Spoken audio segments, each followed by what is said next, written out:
Let me begin this evening by expressing my gratitude to the American people for your outpouring of love and support following the assassination attempt at my rally on Saturday.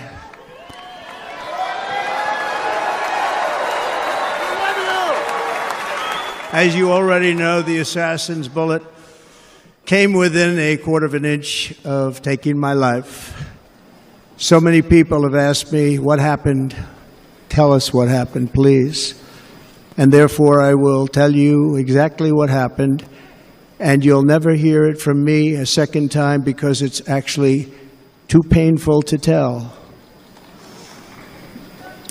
It was a warm, beautiful day in the early evening in Butler Township in the great Commonwealth of Pennsylvania.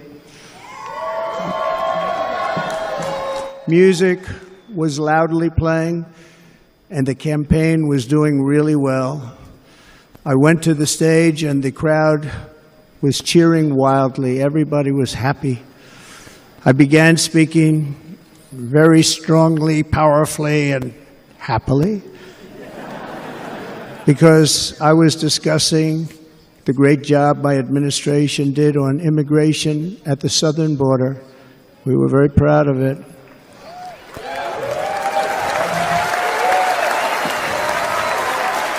Behind me and to the right was a large screen that was displaying a chart of border crossings under my leadership.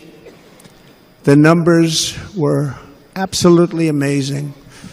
In order to see the chart, I started to, like this, turn to my right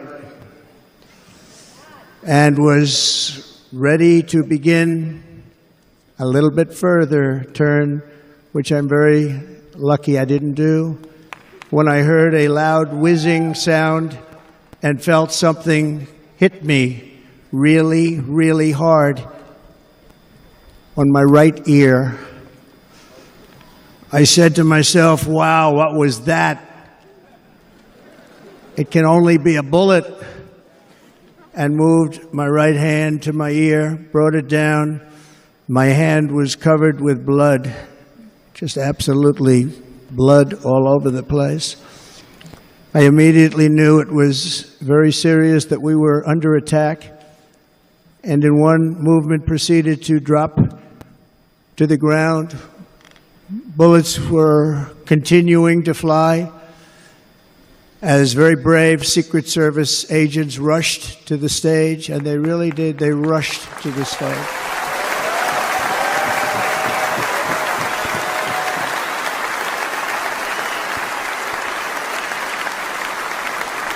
These are great people, at great risk, I will tell you, and pounced on top of me so that I would be protected. There was blood pouring everywhere, and yet, in a certain way, I felt very safe because I had God on my side. I felt that.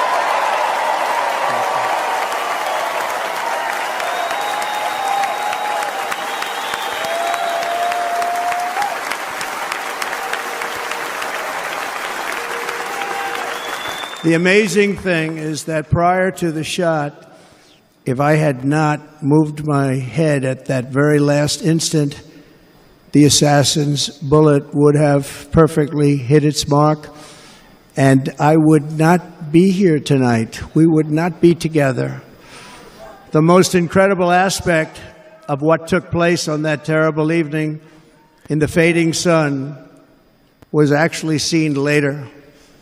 In almost all cases, as you probably know, and when even a single bullet is fired, just a single bullet, and we had many bullets that were being fired, crowds run for the exits or stampede, but not in this case. It's very unusual.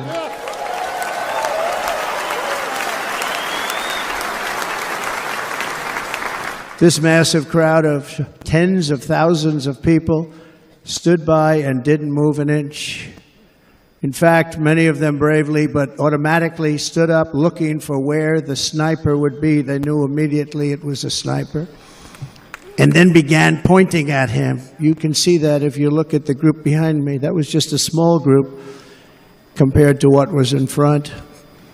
Nobody ran, and by not stampeding, many lives were saved. But that isn't the reason that they didn't move. The reason is that they knew I was in very serious trouble. They saw it. They saw me go down. They saw the blood and thought, actually most did, that I was dead. They knew it was a shot to the head. They saw the blood. And there's an interesting statistic. The ears are the bloodiest part. If something happens with the ears, they bleed more than any other part of the body. For whatever reason, the doctors told me that. I said, why is there so much blood? He said, it's the ears. They bleed more. So we learned something, but they just, this beautiful crowd, they didn't want to leave me. They knew I was in trouble. They didn't want to leave me. And you can see that love written all over their faces. Incredible people. They're incredible people.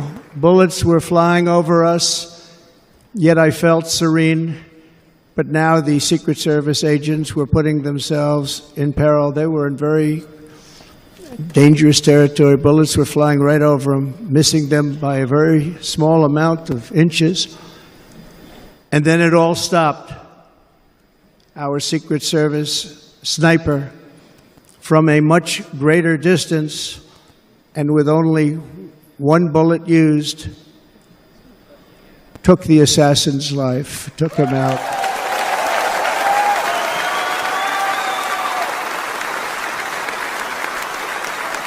I'm not supposed to be here tonight.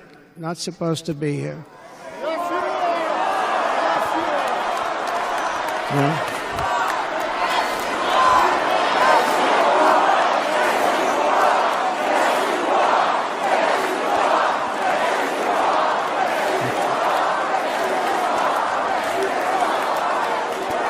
Thank you. But I'm not. And I'll tell you, I stand before you in this arena only by the grace of Almighty God.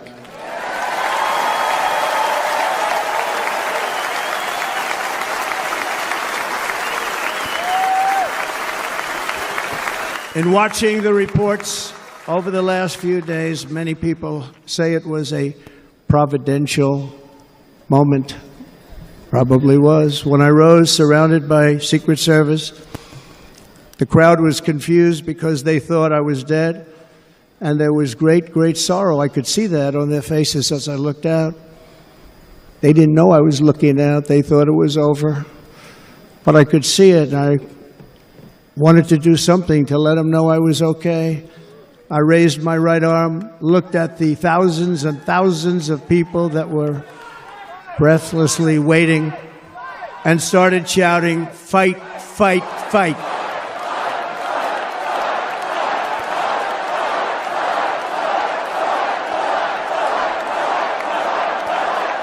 Thank you.